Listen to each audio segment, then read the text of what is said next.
Child's misbehavior. How to handle secrets every parent needs. Hello everyone. I'm so glad to be sharing with you today about a topic that keeps every parent up at night. How do we deal with our children's misbehavior? Raising kids is an emotional journey, full of warmth at times, but also incredibly challenging at others. I truly believe that with patience, love, and a bit of know-how, we can guide our children to grow up with respect and awareness. Today, I'll be sharing some expert-backed insights on parenting, mixed with a little bit of my own heartfelt experience. Let's dive in together. First, I want to tell you something crucial. Parenting is like a game of tug-of-war. Sometimes, you have to pull hard to set boundaries, but other times, you need to be gentle and flexible to show your child love. The key is knowing when to be firm and when to soften up. Above all, setting rules and limits doesn't just help our kids grow up respecting others. It gives them a sense of security in a clear, structured world. Now, let's explore the core ideas that experts highlight, the ones that can transform how we see and handle our children's behavior. Stay consistent, the key to making a difference.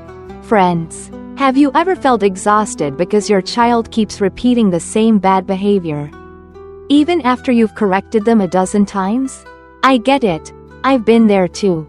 Here's what experts want us to hold on to. Consistency is the golden key in disciplining our kids.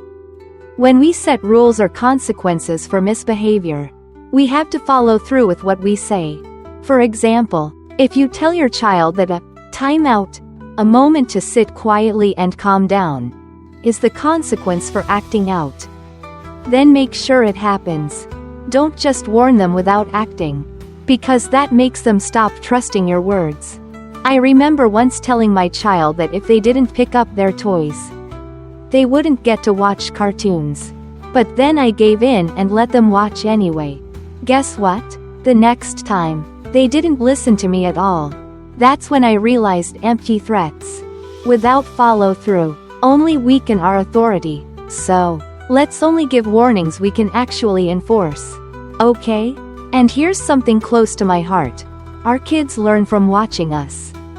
If you want your child to tidy up their toys, let them see you putting your own things away neatly. When I started cleaning up alongside my child, I noticed they naturally followed my lead. Our actions speak louder than words ever could. Spanking isn't the answer. Now, I need you to listen closely to something experts are firm about. Spanking is not an effective way to discipline. I know that in the heat of the moment, when we're frustrated, it's tempting to think a spank will scare them into behaving. But the truth is, it doesn't work that way. Spanking doesn't teach kids why their behavior was wrong. It just tells them that when we're mad, hitting is okay. That might make them afraid, but it doesn't help them grow in understanding. I once saw a friend spank their child for breaking something. At first, the little one went quiet out of fear, but later, the mischief didn't stop. It convinced me that instead of spanking, we need to find better ways to guide our kids, like timeouts or gentle explanations. Stick with me, and we'll explore those alternatives soon. Remove temptations. Keep your child safe from harm. Do you remember that unstoppable curiosity we had as kids? Our little ones, especially toddlers, are the same. They want to explore everything around them. And that's beautiful. But sometimes, that curiosity can lead them to danger. So, here's a tip I want to share. Remove temptations whenever you can. For instance, keep the TV, phones, and electronics out of their reach. Small things like jewelry, buttons, or anything they might put in their mouth should be stored away to prevent choking risks. And please, always keep medicines and cleaning supplies locked up, far from little hands. I once heard a heartbreaking story about a child swallowing a pill because it wasn't stored properly. And it's a lesson for all of us. When we clear away temptations, we're not just keeping our kids safe, we're also cutting down on those moments where we have to say no over and over. It makes life easier for both them and us. Use distraction, the art of gentle redirection. Friends, have you ever watched your child head straight for something dangerous? No matter how much you try to stop them, I know that helpless feeling. But instead of yelling or spanking, let's try something softer, distraction. When your child is fixated on something unsafe, calmly say, no, then move them away or redirect them with another activity.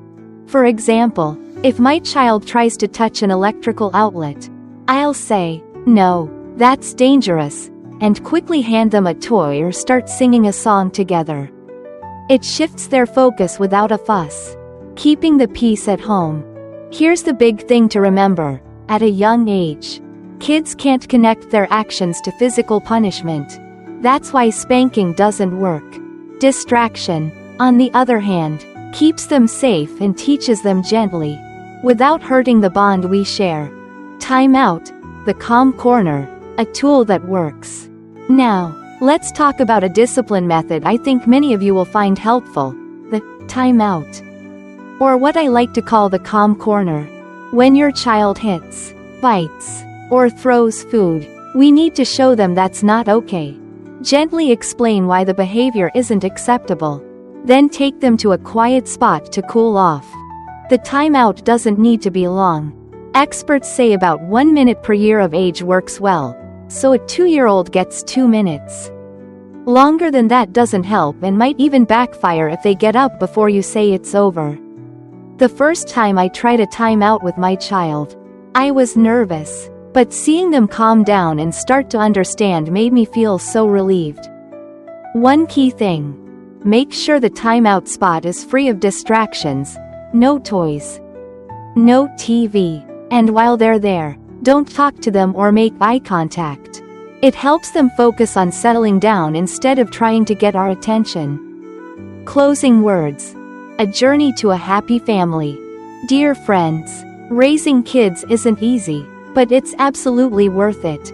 When our children learn that misbehavior doesn't get them attention, they'll start to change. When they see that good behavior gets them what they want, they'll grow with confidence and respect.